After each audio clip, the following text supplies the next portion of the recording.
Mashlazi, and other members of ManCom who serve with me, Spoon Galwa and Mary Papaya, as well as our Sanef project manager, Pope Radebe. And I'm sorry, that's my dog chorus, who's just saying, I'll turn them down. We also it sounds hungry. Natal editors with us, Mara Neitler and Ricardo Jacobs, and of course representatives from across our media, Daily Maverick, News 24, SABC, The Witness, independent newspapers, and community media. I'm going to go straight into ask Mary, as the chair of our Media Freedom Committee, to say a few words. Thanks very much. Good morning, Premier, and all on your leadership. Our chair, Mashlatsi, and my colleagues on Sanef. Premier, we meet you at a time under great difficulty and consternation for particularly our journalists in KZN.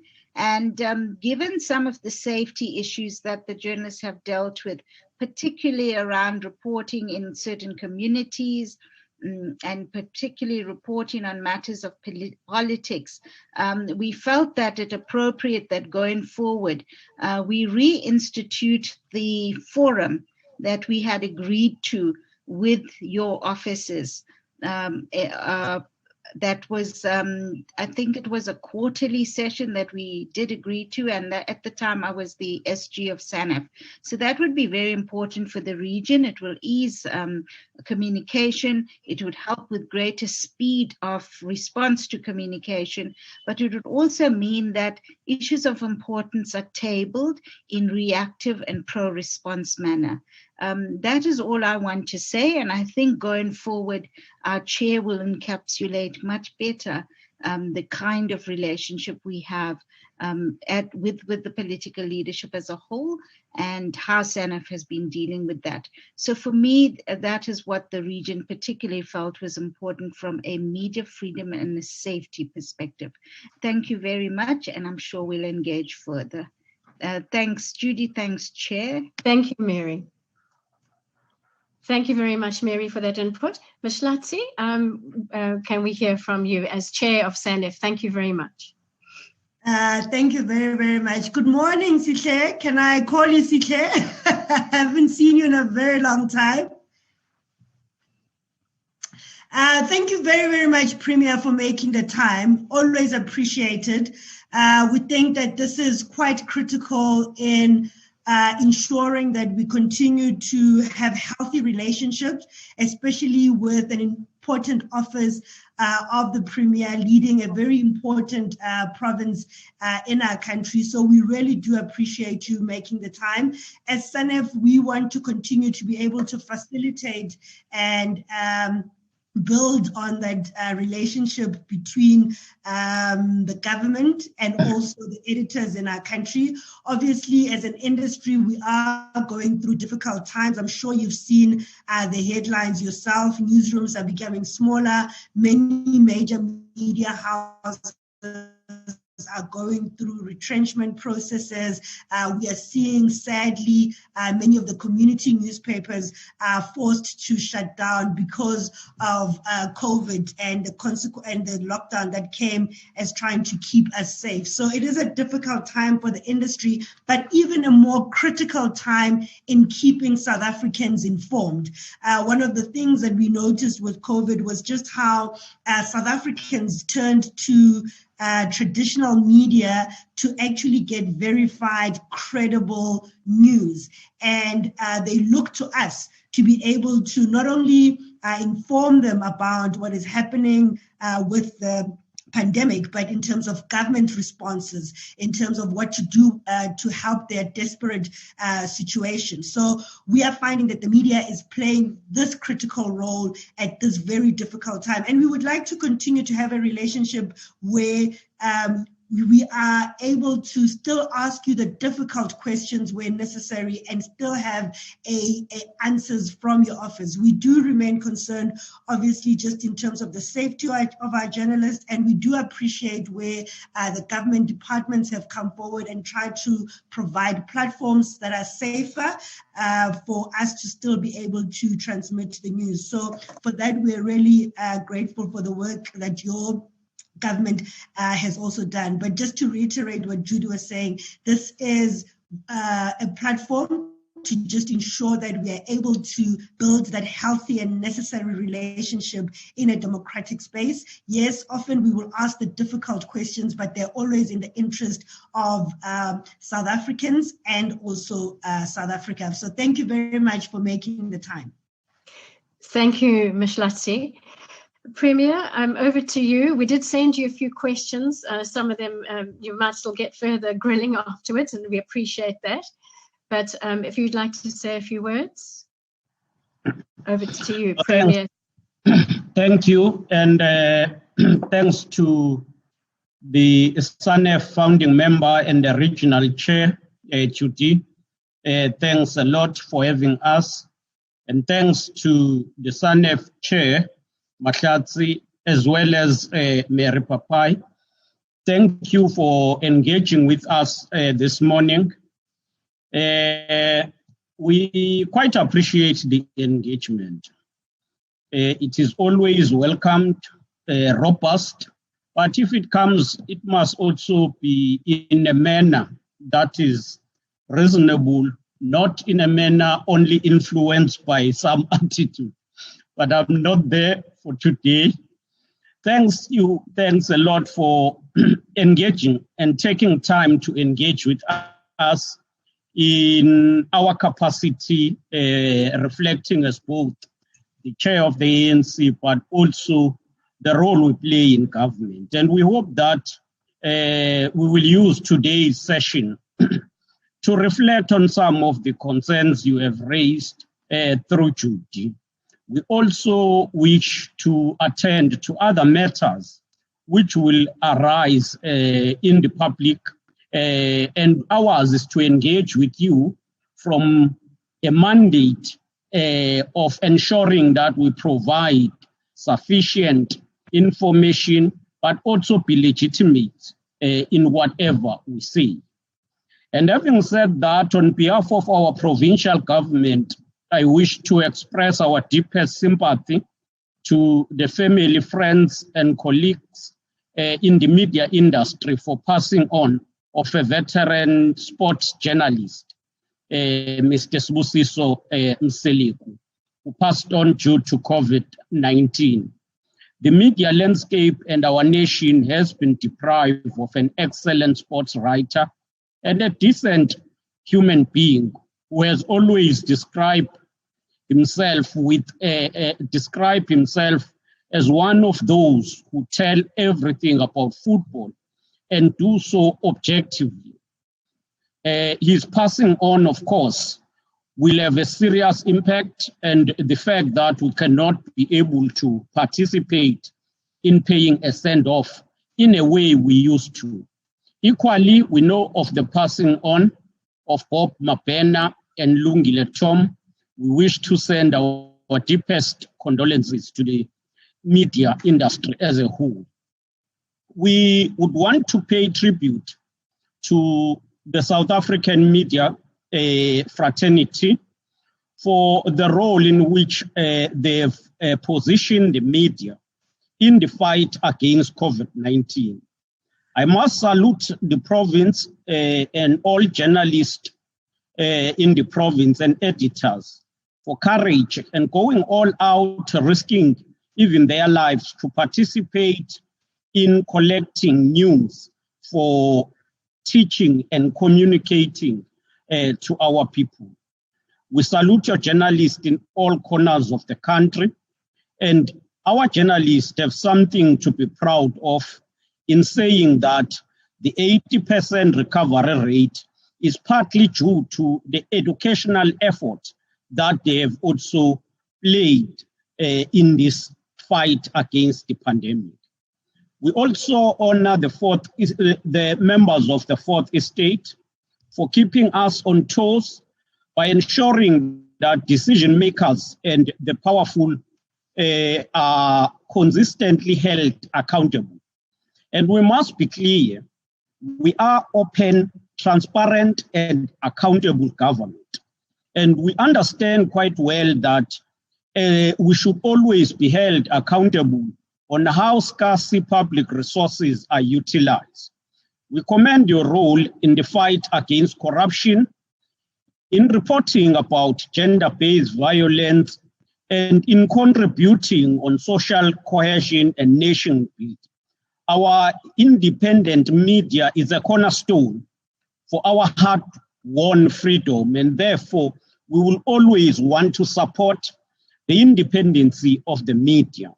As you have reflected, we are deeply concerned about the economic impact of COVID-19 on the economy of our nation. The job bloodbath that has affected many industries is also proving to be a devastating effect to journalists and editors. Some of the strains were already there even before the pandemic started due to the economy of the country, but due to the evolution, especially as many people are embracing the online media. The sector of media and communication in general has, of course, shed jobs because of this development of the fourth industrial revolution, but also because of the COVID-19. In this, we want to applaud the leadership of Sanef in establishing the relief fund for journalists, which was announced last month. We also join Sanef in thanking South Africans and the private sector for contribution to the media relief fund. We therefore would want also to pledge our commitment that we also will need to continue to ensure that we engage with the public, the private sector to contribute. Maybe engaging on issues you have raised with us with regard to the issue of managing COVID-19. We wish to reiterate the sentiment expressed by the Minister of Health recently and thank South Africans who have adhered to the lockdown regulations, which has helped to secure our transition from level 5 to level 2. We have maintained that government will not win this fight alone, and that the contribution of each and every individual is critical to turning the corner in this war. It is not a war of a particular individual or sector. And one thing we must highlight about the COVID-19, it came at a time when South Africa was divided, affected by sectoral interest. But the response that came was a united one, and united front we have all amassed need to be sustained as we go forward. As part of our response to the challenge of COVID-19, we are embarking on a renewed call to action. We are saying to our fellow compatriots,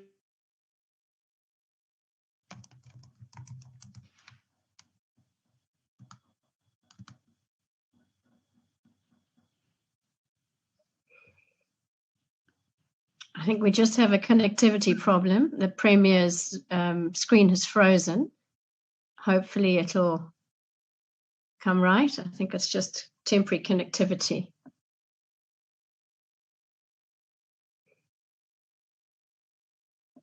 Is it load shedding? There's Like little one. No, it's no load shedding load today. Mm-mm. I'm just checking quickly, colleagues. Thank you, Lennox. Thanks.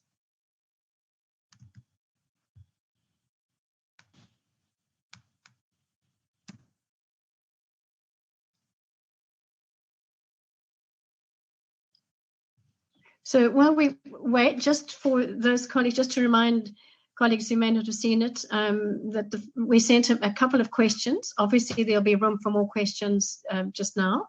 The one was what the region's doing about the province being the COVID epicenter, there we go. You're back. Great. Thanks, Premier. You're just on mute. Just need to unmute.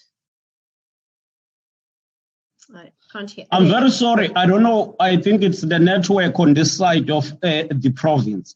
Yes, it happens. So I was emphasizing the point that in our fight against COVID-19, the first point is to encourage all people.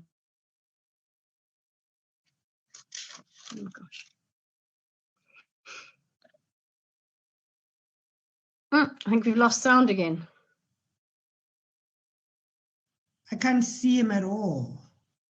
I'll just see a picture, a frozen picture. Oh, yes. I'm sure they'll try to restore connectivity. Or maybe we must all switch off our videos when he comes. Switch off our videos. That'll help.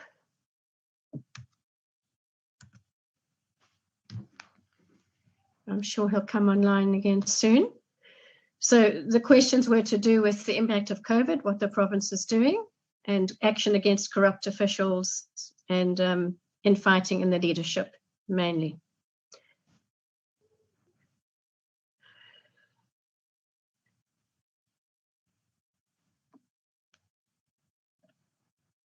I'm sure he's trying to restore connectivity.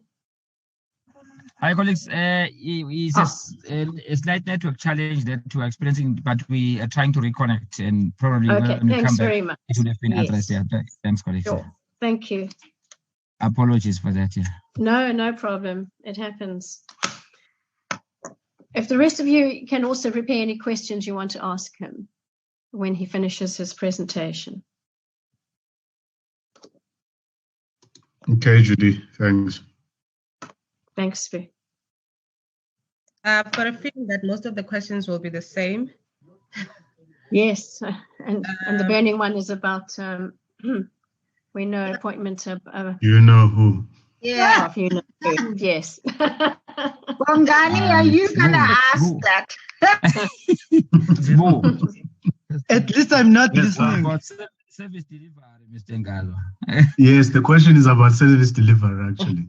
And you know, the media, this is all your fault. Chair, what did you say? I said the media, this is all your fault. I thought because Nkosana is not here, probably we will not have a string of 4 questions in a row. He's here. He is here. That South African flag, him.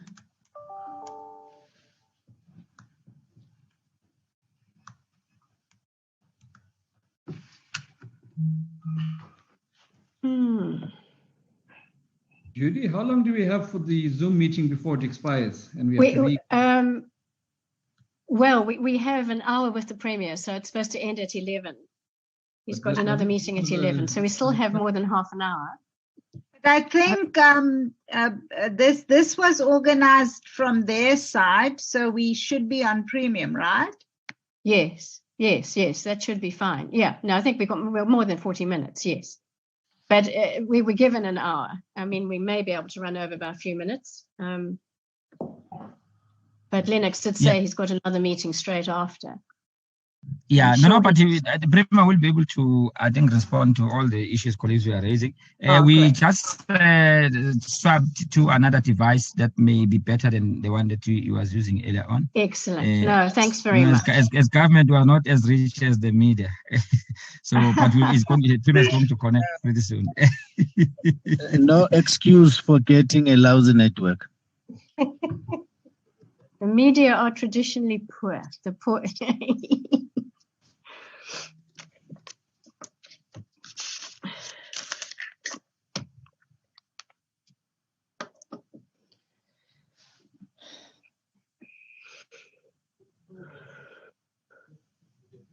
Lennox. It's good to see everyone anyway. It's always lovely to see familiar faces, when we still don't get out much at all.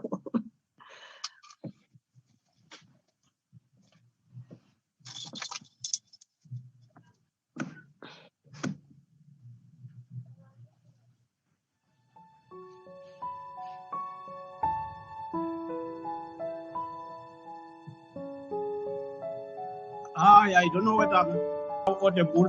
Oh, yes. Welcome back, Premier. Thank you very much. We all have these problems from time to time. Please do carry on. I don't know what happened here, and my apologies for that.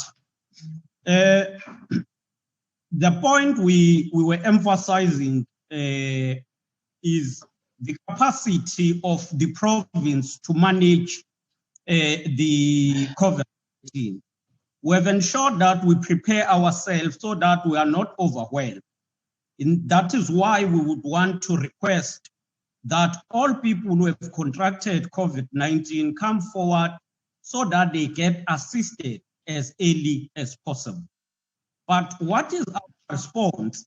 Our response is to ensure that, firstly, we continue with the awareness, because people think that because we have now descaled to level 2, the risk is low.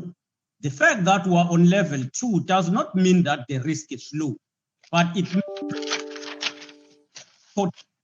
of infection is still there, but the capacity of managing the outbreak is at a good level.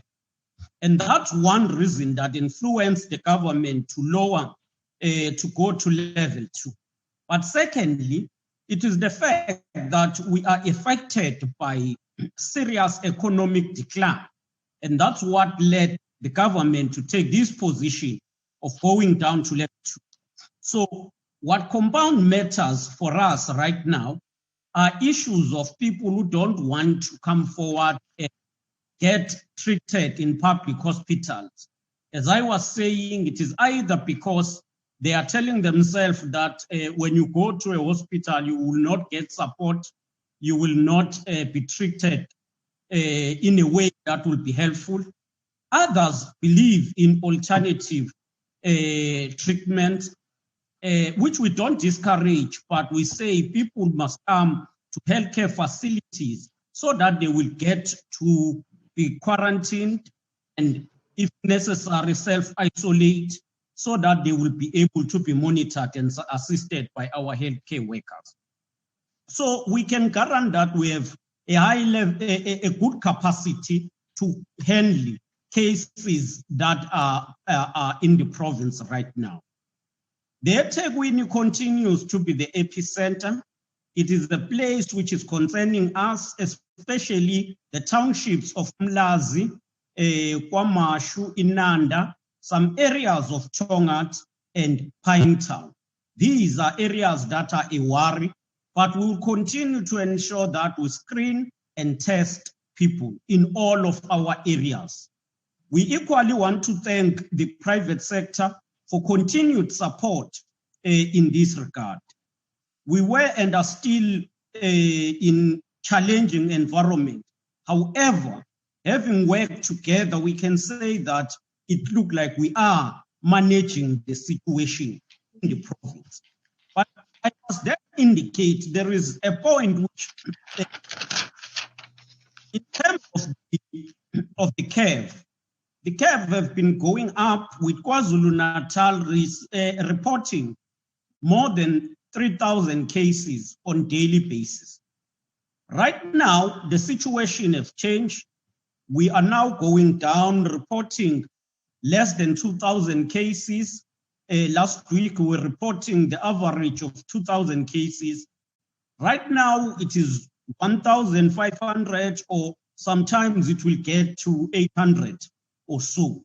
So we are in line with the planning and the view expressed by the Minister of Health, Minister that should address, we should ensure that we go down where the country as a whole less than 1,000 new infection on daily basis. So the strategy is there to ensure that we continue to encourage people to embrace protocols, wearing of masks, social distancing, washing of hands, sanitizers, using sanitizers. All of that is a package that we have put together. So we thought it is important that we start by reflecting on this issue of the COVID-19.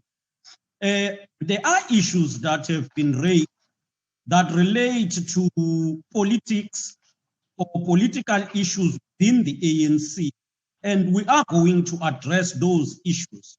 And I must start, however, I would want to start by addressing some of the concerns that have been raised around issues of corruption. We want to be clear, as government, we are working hard to ensure that we build a developmental state. And a developmental state is anchored on principles of one, ethical state, ethical, responsible, and a caring state. Now, if we continue to see some of the reports that we see going on, it means we are not yet there. So we are committed to work in addressing the challenges that we face in the capacity of the state, but also in fighting corruption. The issue of infighting within the ANC and its impact in the service delivery, for us, we want to affirm that unity is sacrosanct. In the ANC, unity is sacrosanct. It is, of course, the fact that once the organization is affected, that will equally affect the performance. Our united society, and our principle is to be guided. We use unity as a principle that help us to execute our work on daily basis. And as a revolutionary movement, which carries hopes of the majority of the people of South Africa, we will always strive for maximum unity, informed by the ideas of unity in action, not unity for the sake of unity, where we will just enjoy living together, but not impacting on the socio-economic landscape of our province.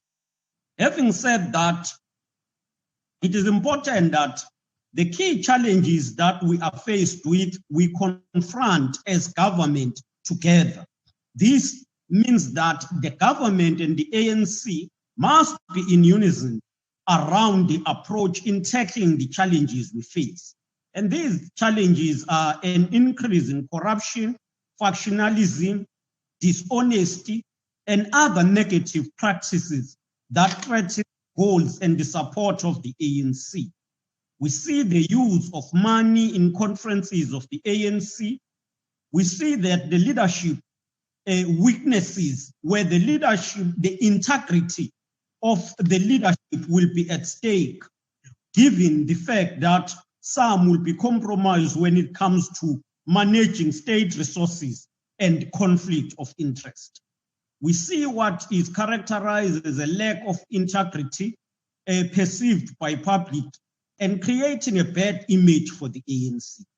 And from the ANC 54th conference, we've taken a view, and that view is that we will focus on ensuring organizational renewal. And that's why we have the O.R. Tambo School of Leadership, which seek to build and focus on organizational renewal. Organizational renewal entails few areas or focal areas. Firstly, it means we must renew the cadreship of the ANC. We must build the cadreship and the character of the leadership of the ANC to resonate with integrity, dedication to serving the people, and ensure that they are developing. Now, the leadership of the ANC should ensure that it embraces that renewal at a level of political education so that they will restore consciousness and integrity. But secondly, with organizational renewal, each and every cadre must be prepared and dedicate himself to develop himself to play a meaningful role in the revolution. Thirdly, we must renew the image of the ANC in the society. Now, these are areas we are focusing. The last one is to renew the membership of the ANC. It should not just be easy to join the ANC for people who come in the ANC for their own reasons and their own interest. Now, we are faced with those issues, but we believe that the ANC in KwaZulu-Natal is on a correct path to deal with these issues. With regard to challenges in government, we are working hard to ensure that we address these challenges because they are there. Some of these is the question of the fight against underperformance and corruption. Lack of performance in almost all departments. And that is one thing that we have taken up in this sixth administration, that we will build a capacity of the state because we want to achieve a capable developmental state, not in theory, but in practice. Then things that we believe are affecting us, the provincial trends in respect to misconduct cases are emanating from areas such as improper conduct, sexual misconduct involving learners, especially in the Department of Education, absenteeism, failure to carry out lawful instruction, fraud and corruption, administering corporal punishment to learners. Those are issues that keep up emerging. But as the province, we are dealing with these issues and we are trying to ensure that the capacity of the state is improved. The province sits on a quarterly basis to receive report on progress in resolving disciplinary cases. As of the 19th of May, 54% of the 857 cases in the province had been finalized, and 21% of these cases were finalized within 91 days. It means within what is outlined in the regulation. The report reveals excellent performance of speedy resolution of cases, especially in the Department of Human Settlement, which concluded 73 cases within 90 days, 73% of cases within 90 days, as well as the Department of Atia and Art and Culture, which completed 100% of cases in a period of 90 days. So you will also recall that on the 30th of July, the media reported on the arrest of 9 people by hawks. 5 of them were from the office of the Premier.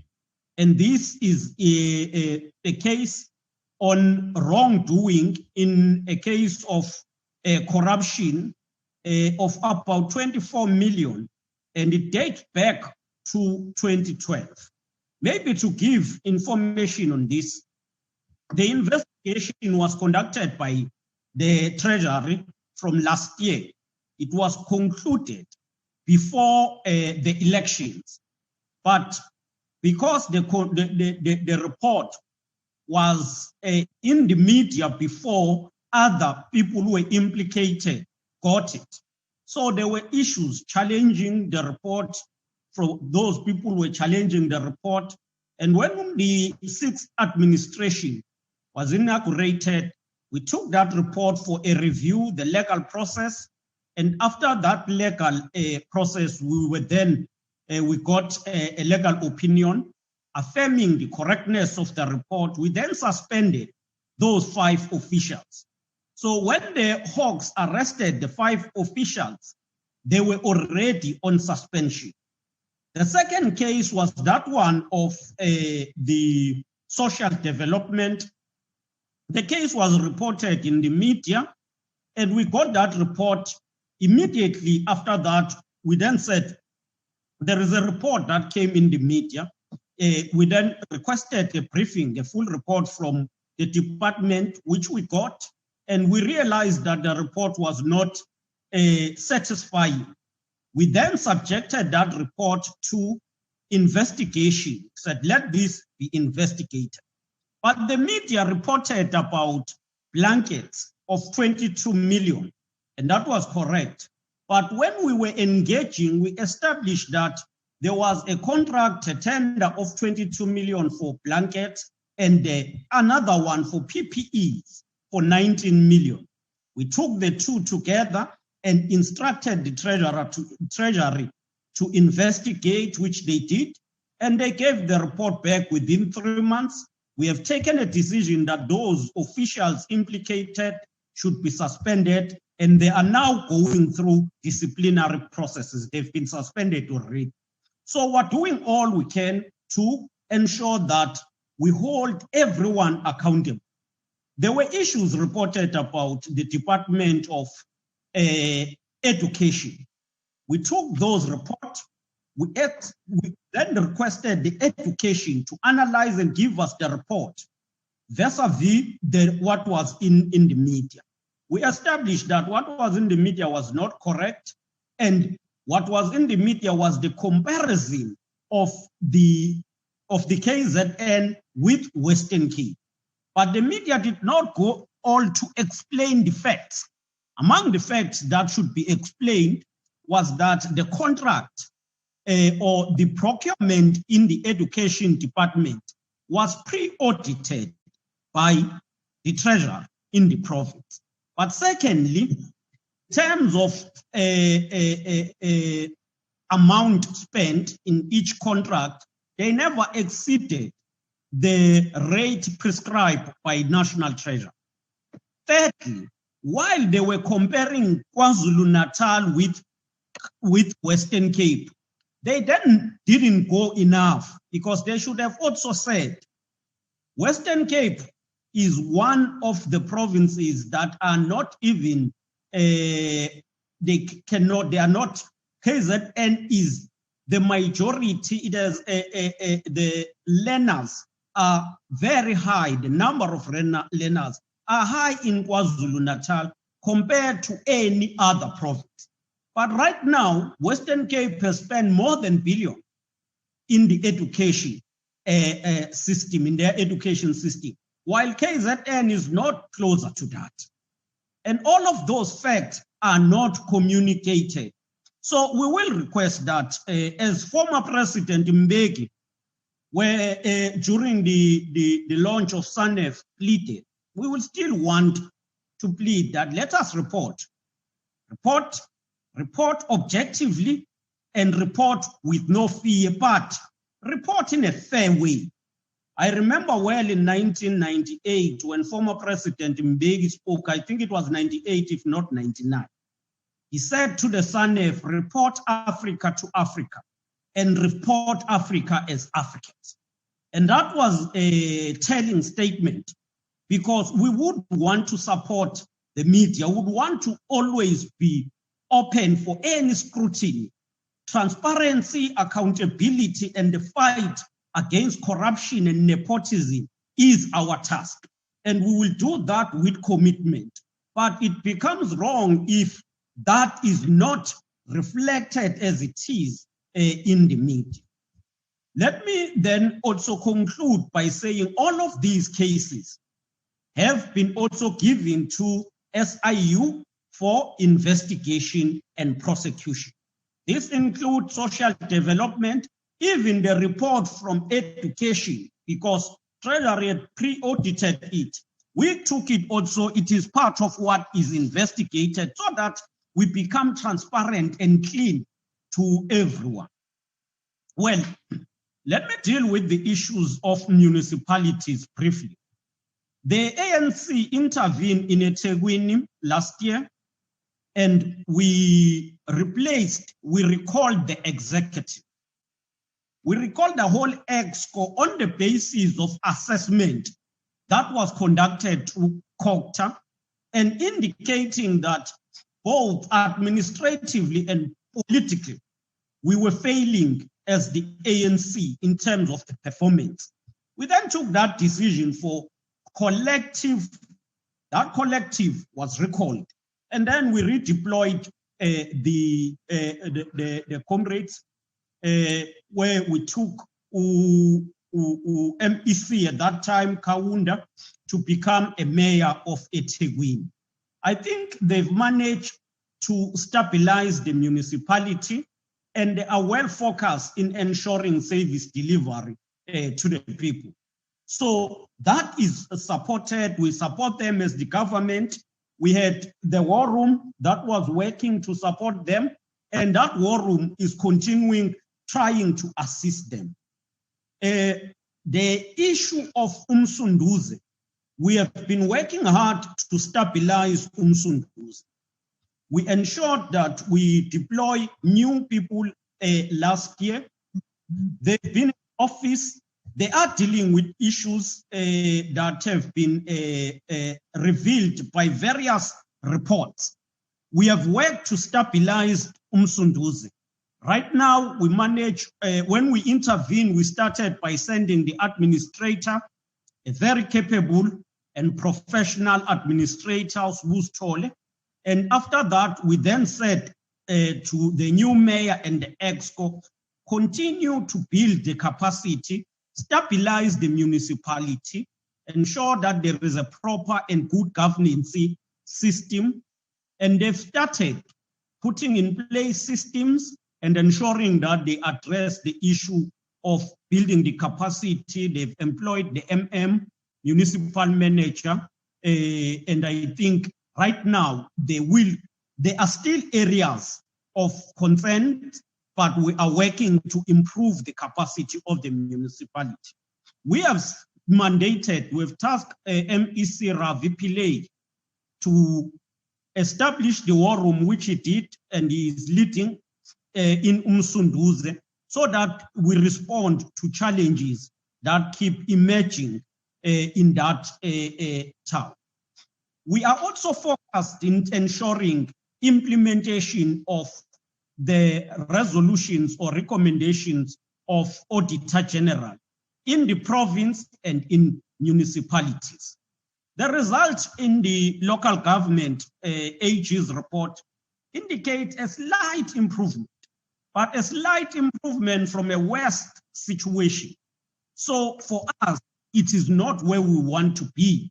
We are hoping that in a year going forward, we will see more of clean audit, we will see more of unqualified audit opinion. But it is good to have a clean audit, but the clean audit must be accompanied by service delivery, which is quite important.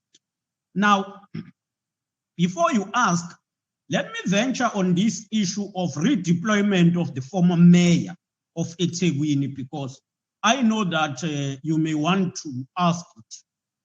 Why the ANC took this decision? Firstly, when she was recalled, together with other comrades, they were not withdrawn as councillors. They were withdrawn from being the executive committee, but not removed from being councillors. Now, that creates a situation which is not held. Firstly, she is charged, but people who are expected to participate in that case, whether charged with her or even possible witnesses, might be in the municipality. So this is one area. Secondly, she is a councillor, having been a mayor, and you got now a new mayor, and that creates a situation which is unhealthy. It is always better if a person who has been at a leadership level, when he is replaced, he either exit or get another assignment somewhere. Now, the ANC, to solve that particular problem, decided that we must take her to the legislature. She is a member of the legislature, not that she's deployed in an executive position in the legislature. For now, I would say the society is correct in saying this is solving one problem by another problem. It is expected in a society that when a person is charged, that person will be removed. And I think that's what the ANC nationally is trying to now put together, have a clear guideline in terms of dealing with this situation, as whether one have to be removed totally or withdrawn from the executive to an ordinary member, either in the council or in the legislature. So that is the situation. And we acknowledge that it is a situation which is quite difficult to manage. It is solving one problem with another problem, because you remove her from the city, from being an ordinary councillor, and others will think that you are promoting her if you make her a member of the legislature. In essence, it is not, because she's not going to the executive. But the fact that she is still a public representative, and that's what nationally as the ANC we are addressing now, to say, how are we dealing with the situation of people who are charged in the ANC? Others would say, in the state, we must withdraw them from government. They can remain because they are not found guilty as yet. They can remain as ordinary members. That's one view. Others would say, no, let them step down. Others would say, what about the ANC then? Should also in the ANC, people who are charged have to step down from the positions or not? So those are issues that the national leadership, through the officials, were trying to finalize, and we would want to finalize those issues as soon as possible. I believe I've covered a lot from issues you have sent, and given the time, I will just conclude on the lifestyle audit. We are going to be implementing the lifestyle audit. We are tasking, I've seen some of the people parading the report from Western Cape. The Western Cape government appointed a service provider to do a lifestyle audit on them.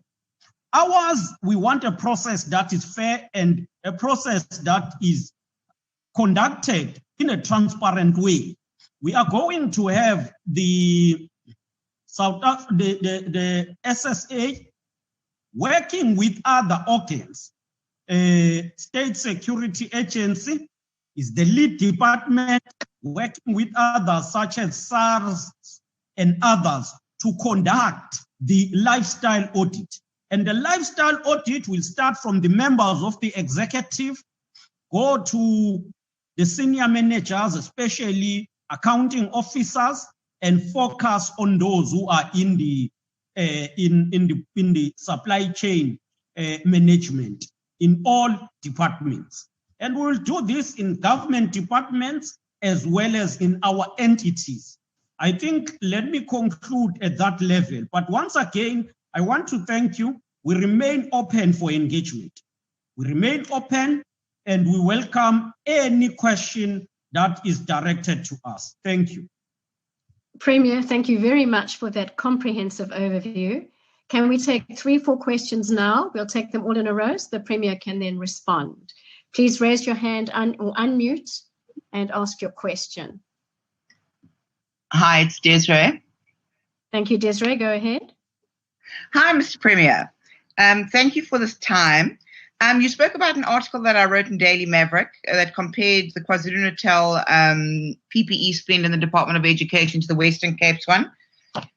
Just to let you know that, as the article stated, Gauteng was also asked but did not want to participate.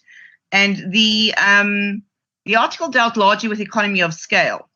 All right. And your own report, which you released last week, shows that in your procurement disclosure report, shows that the Education Department did not, in fact, practice economy of scale over there.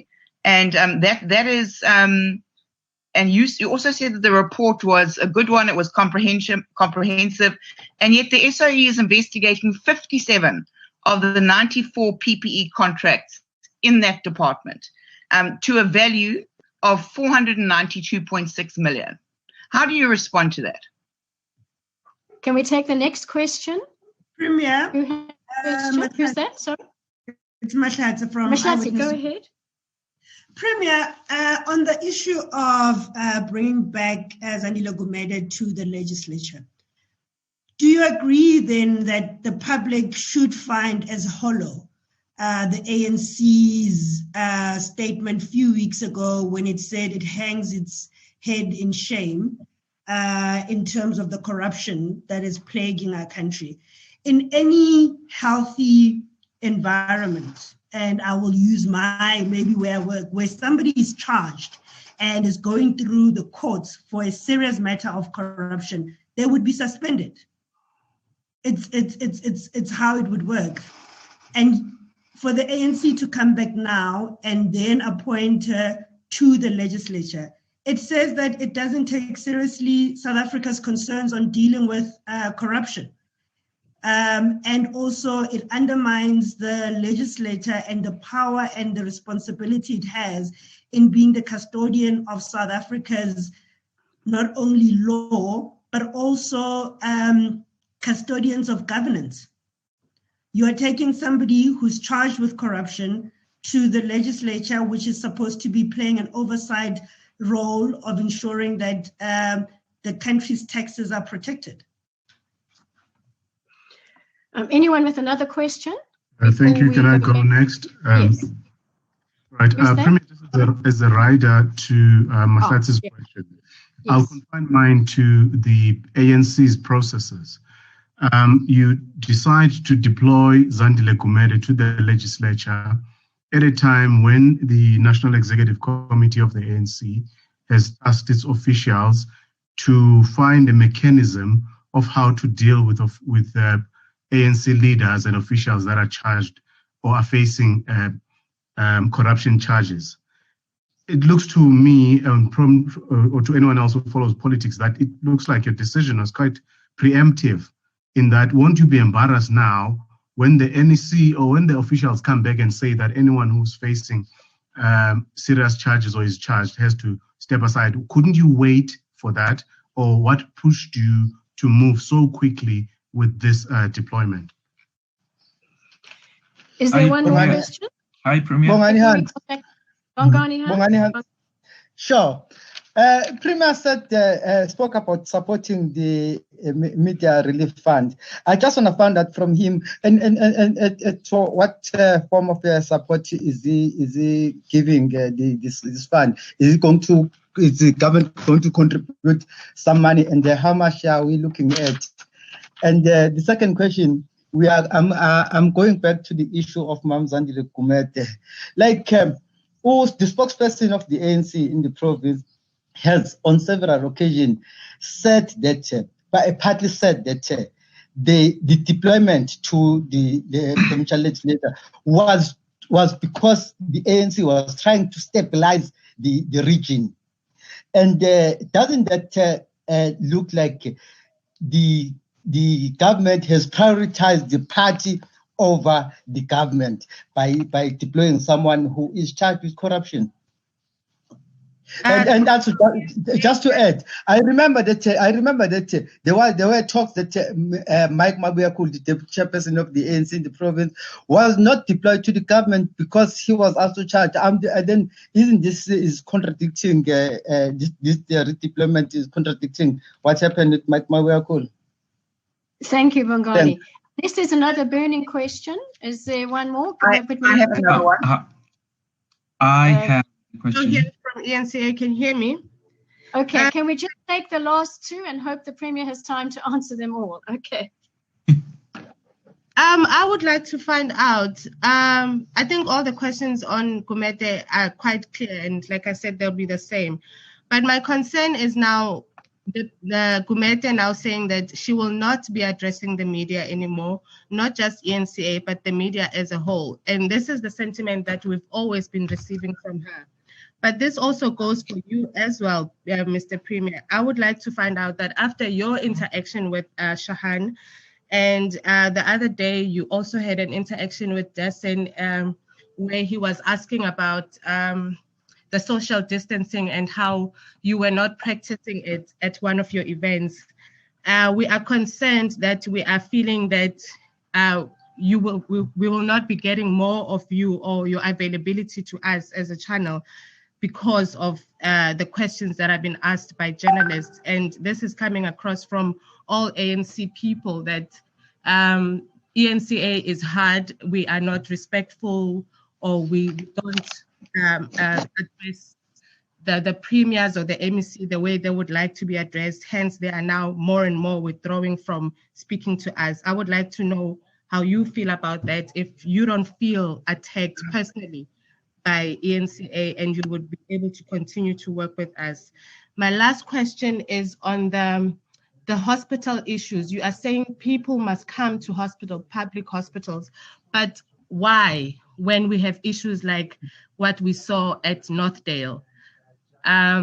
These have been issues that have been going on for years before you were in charge of all these things. What is going to be different? What is it that we're doing different moving forward? And what confidence are you bringing to say that people can come and people are safe in your hospitals in KZN?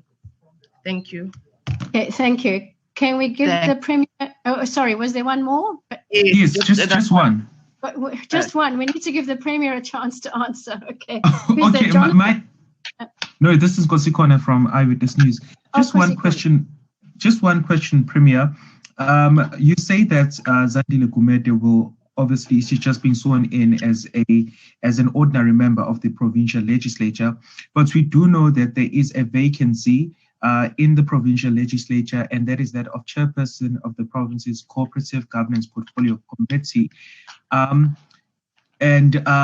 Looking at the precedence of the person who occupied that, like Zandile Gumede, Mr. Ricardo Mtsembu was a councillor for a long time, and he was just newly inducted into the provincial legislature.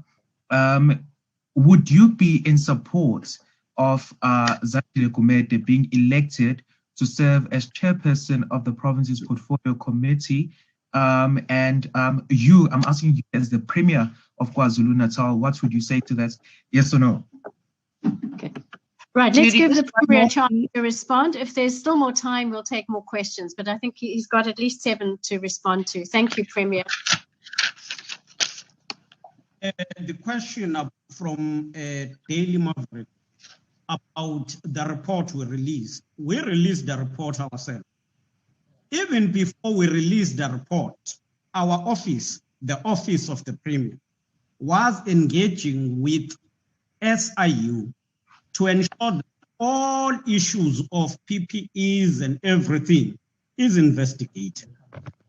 So I don't know to say that there was a report. Ours is to say our process is followed. The report we got from education was saying processes were followed. Now, Treasury we could not say Treasury investigate this while Treasury had conducted a pre-audit. Now, that's what happened. But when it comes to further investigation, we said, as the president have mandated SIU, investigate all PPEs and all the whole expenditure of COVID-19. So I don't think that there is a contradiction in what we are doing. If you say there was no benefit in terms of economic scale, I'm not sure, but I know that some of the service providers complaining and have gone public to say they were squeezed because the department was negotiating lower price.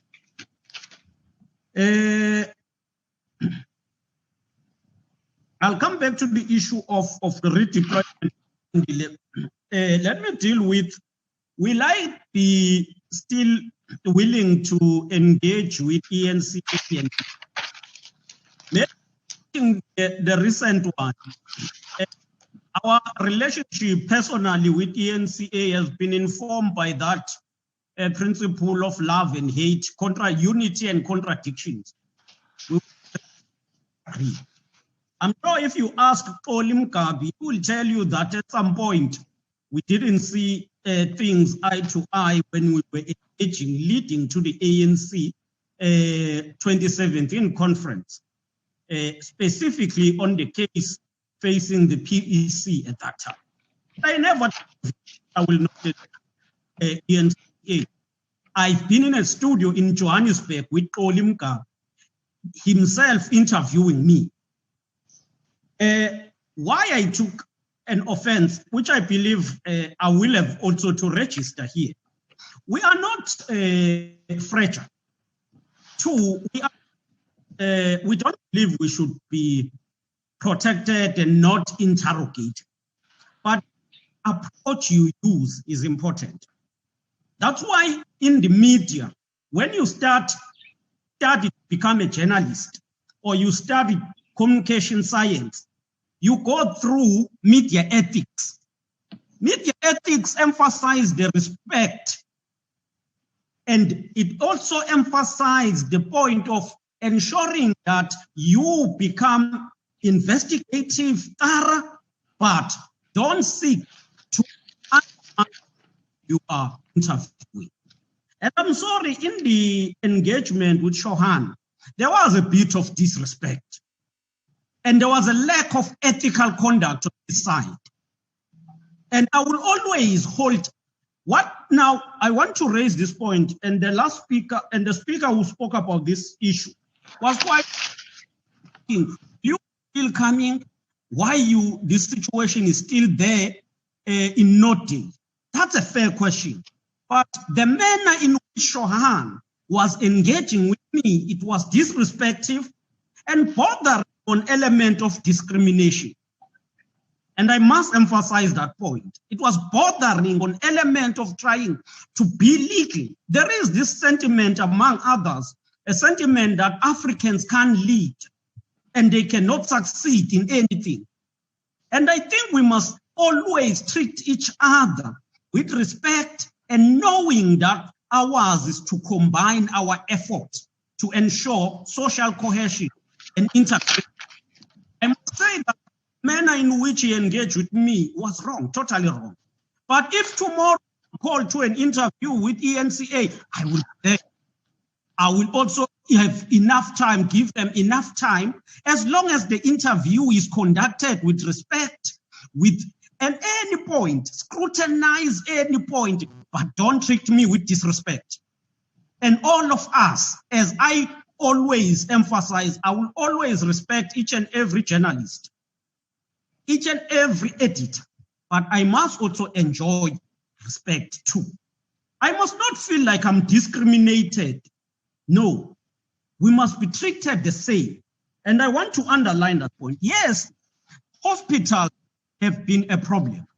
And you will remember, you are talking about you will remember the government programs of make me look like a hospital. 10 principles of how the hospital should function. And that's what we have said to the Department of Health. With everything we have, with all priorities, the first is to achieve these 10 principles.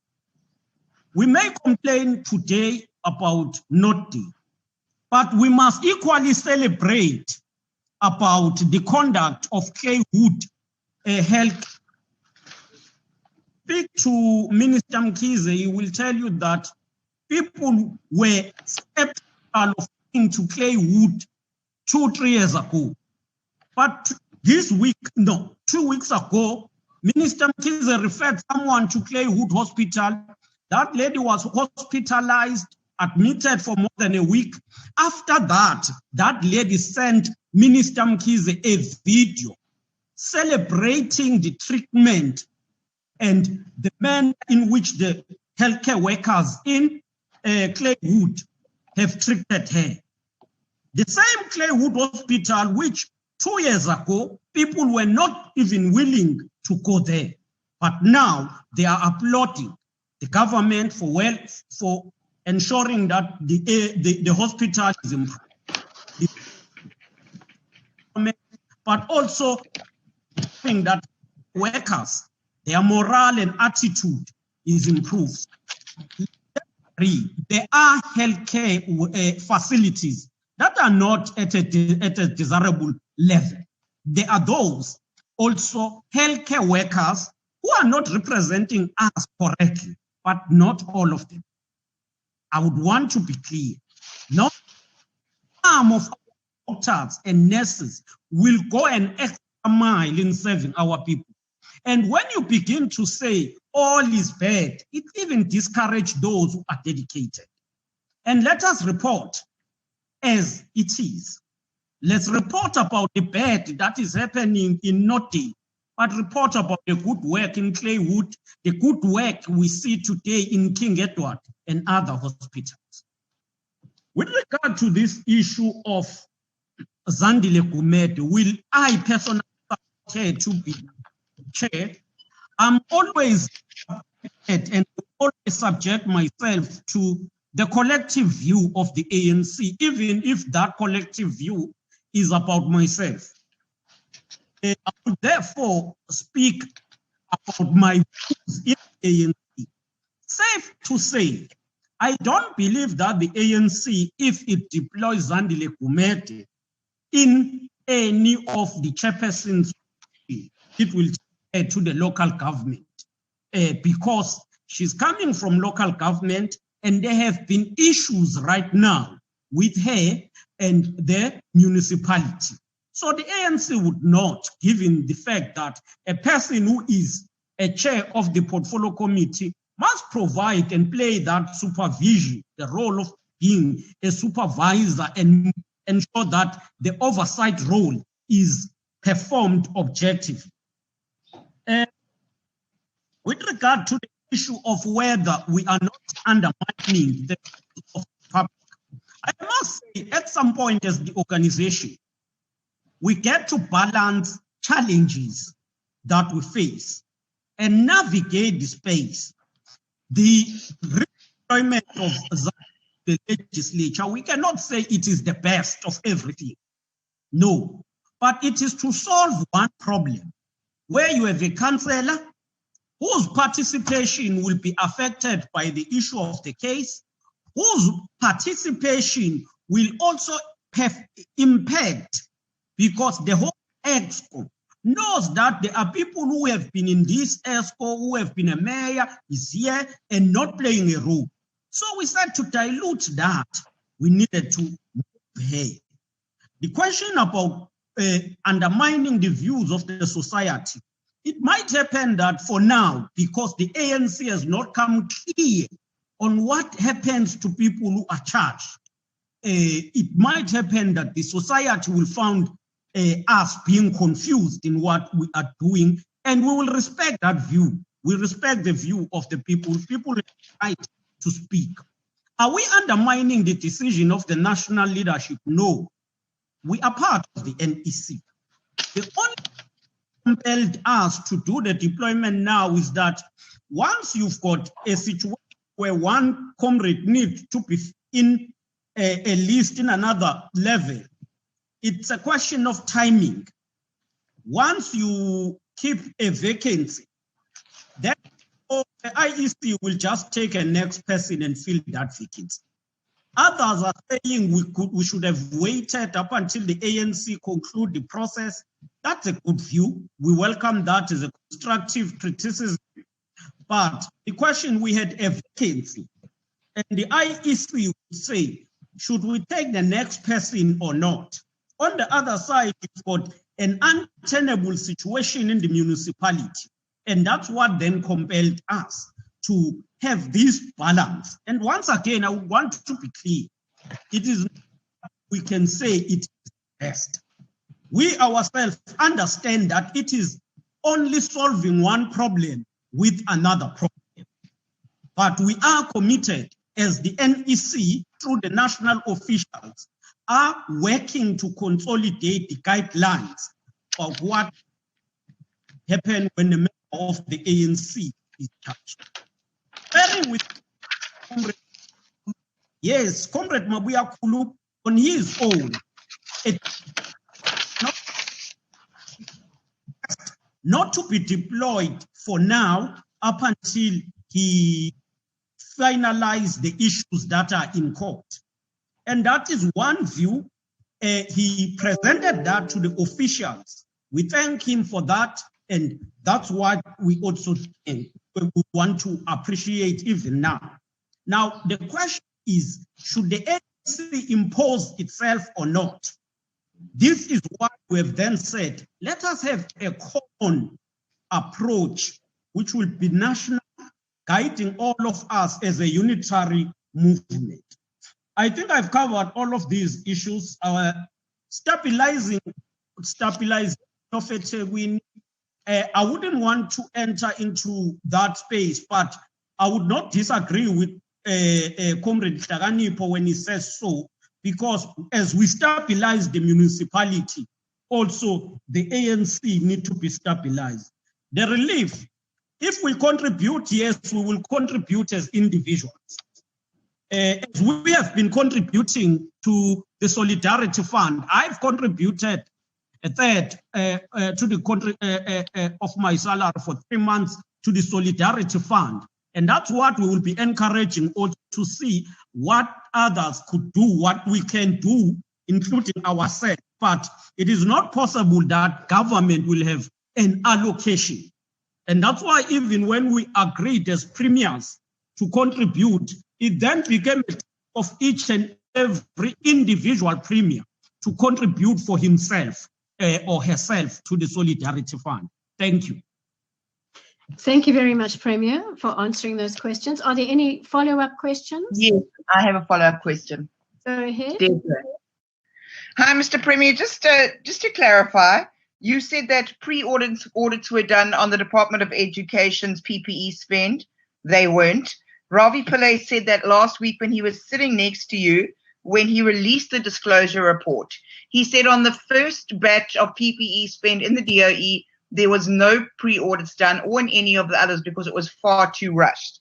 Then my question, in that disclosure report, Umkhanya Mkude spent, according to your own report, spent 154 million on its COVID-19 spend. This is an area that had the least amount of COVID-19 cases in the province. You know, how does that happen? Is that an error? It has a very small tourism sector. Where did 154 million go? Is this an error, or is this exactly how much they spent? Thanks. Just last question. Can we just take one or two more questions? Ricardo had one. Judy, hi, Mr. Premier. Thank you very much. I've just got 2 points to raise in terms of this. I think it's a fair statement to say that currently we're a nation at war. We're a nation at war against this virus and the pandemic, and we're a nation at war against ourselves. And in this wartime thing, we have two responses. We have the worst in people, which is corruption, looting, price gouging, exploitation of workers. And at the same time, we have the best of people. And that best of people is reflected in the overall response, the containment of our infection rate, the recovery rate. And it's very much due to our frontline workers and two principles, Ubuntu and Batu Pele. Now, Mr. Premier, when you talk about a caring, accountable, transparent government, I think from our side as media, we do a lot in terms of holding government accountable at certain levels where we encounter that. But at the same time, if we want to develop the psyche of inspiring, motivating, and uniting our country, we also need to uncover stories of bravery, compassion, Ubuntu, and Batupele. And this is my criticism of our government communications at the moment. We, as media, when we report on issues, we get a very combative response from communications. We get a response that doesn't show a caring government. I'll give you one example. We had the case at Grace Hospital where the bodies were swapped, and the Miraj family ended up cremating a family from a family member of a Lesotho family. Now, when we went to the Department of Health and we posed this issue to them, the response was basically, sorry, this is a legal matter, we cannot reply. Now, that does not demonstrate a caring government. And another observation in terms of communication, where are these positive stories? Why are communicators not coming to us and saying, listen here, in Grace Hospital, we also have these cases of frontline workers and doctors working 24-hour shifts and stuff like that. So I think there needs to be a balance from government. As much as you expect us to provide a balanced narrative, government communications needs to come through and reveal some of that to us. The second point I want to make is specifically to Pietermaritzburg. And your points about there's a new administration, there's an administrator, there's a new MM. I think we welcome that and we welcome change. But as it stands, you know, we still have some grave concerns around Maritzburg. And I'll give you one issue here. We've had months to prepare for the surge in COVID deaths. And we've been raising the issue of the crematoria for months. Now we've had 4 months of the crematoria not working. And we've had hundreds of people having to cremate their loved ones all the way in Durban. Now these are pressing, urgent issues that we would like to be accelerated in terms of service delivery. Maritzburg, the economy is uma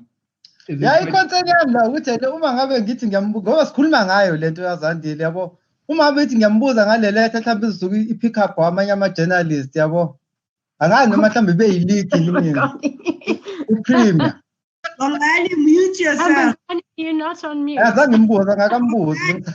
Sorry, thanks, Ricardo. One last question. I would just like to add on the question that was asked now. We are having trouble getting health workers to speak to us. They fear for their work. They fear to be victimized at work.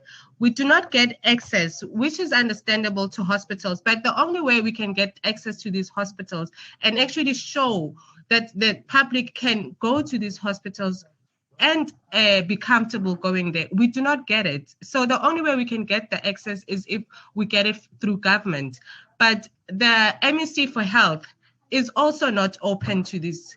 She's rarely available to do interviews with us. She's rarely available for anything. It's so difficult to get in and give those positive and good stories that you want us to share with the public, because no one is speaking to us. No one is willing. Everyone is scared.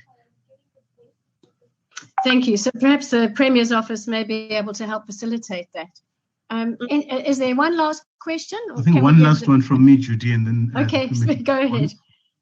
Premier, I'm sure you've seen the public spat between the MEC for Health and her predecessor, who's now the chair of the Health Portfolio Committee in Parliament, Dr. Dlom. Some people might say that that kind of spat kind of detracts from the work that the province is doing. I'm sure on your side, I'd like to find out if perhaps you have requested any report, or if you've received any report on that, and also what is your take generally? Thanks, Premier. Thanks, Judy. Thank you, Sue. Thanks. Premier, I think you've got 4 or 5. There were 2 that were squished in there. There are at least 5 questions. Thank you for your time, if you could respond. What about the issue of the leaked letter from Bongani Hansa? Should we also engage it as a question or what? I think you must share the letter now that it's out there. Can we all have the letter, please? No, thanks. Firstly, it was just a joke. Oh. No, thanks. I think few issues. The issue of access to healthcare workers, I think we will work on that. But the MEC has been available to engage. And from where we stand, we have been meeting even with the unions, engaging with the unions and all. And we believe that we have tried to improve the relationship. We take the point, we will engage them to ensure that they are also accessible. The issue of the chairperson and the MEC, chairperson of the National Portfolio Committee, I think it's a question of trying to schedule things correctly. We are always open for engagement and oversight. But in this regard, there is a provincial department and it reports to the committee, the portfolio committee in the province. And the portfolio committee cooperated to work with national. Now, if national portfolio committee want a report, they can have a dedicated day which they set aside to engage on that specific matter with an MEC. Now, in this case, we are in a meeting of the Provincial Command Council. The MEC then says, no, let us go and the MEC says, look, I've got an engagement. No, there is a meeting that we're invited to attend. It's a national meeting of the portfolio committee. Now she says, I will go there and apologize, but I will leave the HOD and then come to the Provincial Command Council. The Provincial Command Council is the executive council.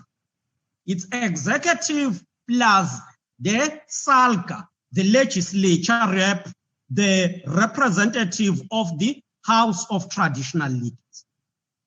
So the MEC is a member of the executive council and the executive council take precedence. Now we're in a meeting, then she requests, she goes, she apologizes and come back. Then the chair says, go out and come back to the meeting. I think I will have to take it because I'm used to work with them, both MEC Dlomo, former MEC Dlomo and the MEC, the current MEC. It's a question of just mending those relationships and communication. And I'm aware of the situation. I can get a report for the sake of the report, but it happened in my presence. When the MEC went to apologize and left the HOD to continue in the portfolio committee, she was leaving us, getting into the meeting. When she came back, she indicated and apologized for the HOD that the HOD was no longer going to be part of the command council, but was going to remain there with the former MEC, who is the chairperson of the Health Portfolio Committee. So it's a question of addressing issues accordingly. If the committee was meeting on another day, not on the day of the Executive Council, it would have been better. And it should be known that even national, Wednesday is reserved for Executive Council. Now, with regard to Mkanyagute, yes, it was a mistake. Let me say it was a mistake. There were figures that were given by the CFO, but when they came back, after we released the report, they came back and said they are apologizing. They have spent 54 million. And I think we have to set the record straight there. Yes, if MEC Pillay was correct, the regulation, the circular from national, which was saying there must be a pre-audit, came after the first batch was done. With education, first batch and others, but after that we've insisted that everything that pertains to PPEs and COVID-19 procurement should go through the process of a pre-audit. We have said, let that report go full as it is to the SIU for full investigation. I think Ricardo raised the issue of crematorium in Maritzburg, the economic issues. I'm sure he will attest to the fact that I've been attending issues. When I was an MEC, I met with the business sector and the municipality for several times, working on plans and trying to ensure that we work together to improve the CPT, but also just to make sure that the council is functional. So I would like to apologize for that. It's quite a bad situation that you will have another family cremating a wrong person. And I will take that and I will want to apologize for that profusely. It should have not happened. We are going to continue attending to such issues and try to improve the work that we are doing. With regard to access to the work we are doing and the dedication of our healthcare workers, maybe it is our own shortcoming where we would not want to praise ourselves that much, but I agree we should ensure that we create platform where you get more information, because what we believe, especially those of us in the ANC, we believe strongly that the media should play a role where they promote social cohesion and development, but equally fight maladministration, incompetency, as well as fraud and corruption. And we must do that, balance that, because there is good work that is happening. And that must be supported. We must encourage, in fact, the media need to ensure that it provide more of role models from the community who are working. Some of them are just activists who are working in areas, and some are working in the healthcare facilities, some are in the education and other sectors. So those who are doing good need to be encouraged as well. And we should not create an impression that everything is doom and gloom. Thank you. Thank you very much, Premier. Is there a final question? I think we're down to our last few minutes. Yes, it's from the SABC. Sorry? It's Dries from the SABC. Okay, this is our last question. Thank you, Dries. Yes. Thank you very much. I would just like to ask, government and political parties, as well as the and the ANC, have been saying for quite some time now that they will root out wrongdoing and people who are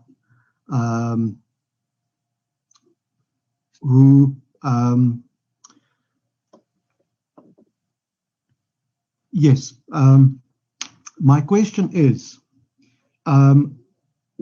whenever parties are very quick to say that, but when it comes to one of their own, it is no, but the person is, the courts have to prove their guilt first.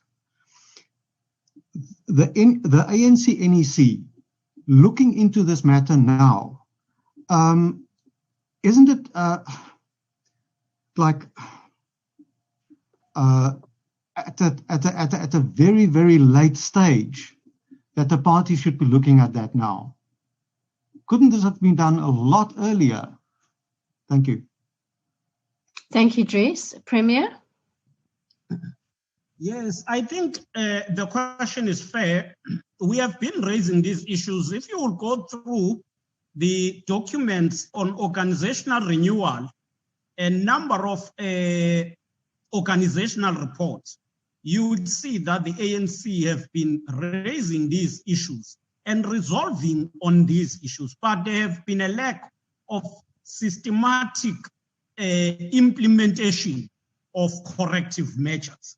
So that we are taking the decision to enforce the implementation of corrective measures now might be, maybe to one person feel like it is too late, but it is not too late, because even what is happening, you can refer to the state capture, it comes from the ANC, and the ANC endorsed it. So the ANC has never said, let us protect wrongdoing. We are saying now, we want to escalate and improve to ensure that even within the organization, there are clear guidelines on how to deal with situations where some of us are found to be on the wrong side. Thank you very much, Premier. I think it's time to wrap up now. I want to thank you sincerely for your time and all the comprehensive detail that you have given to the questions and to everyone's issues today. I also want to thank the journalists and editors present here today, because they are the ones who have to continue to hold the flag high of professional journalism in our country when it is under such pressure in terms of the challenges of COVID and the economy. Special thanks to Lennox and Bongani to helping facilitate the session. And of course, my colleagues at the Sanef Management Committee, our Chair Mashlati and Spoo and Mary, and everyone here today, and Hopewell and the Sanef office. So I look forward to having more engagements like this, as we've agreed, at least quarterly. But if there are pressing and urgent matters, our door is always open as well to convene a discussion and interaction like this to help promote professional communication. Thank you, and we thank you for having us today. It was quite a good session, and thanks. We will always be available. Thank you. Thanks. Thank you, Premier. Much appreciated, Sishle and Mishlas. Colleagues. Thanks, everyone. Have a good day and stay safe.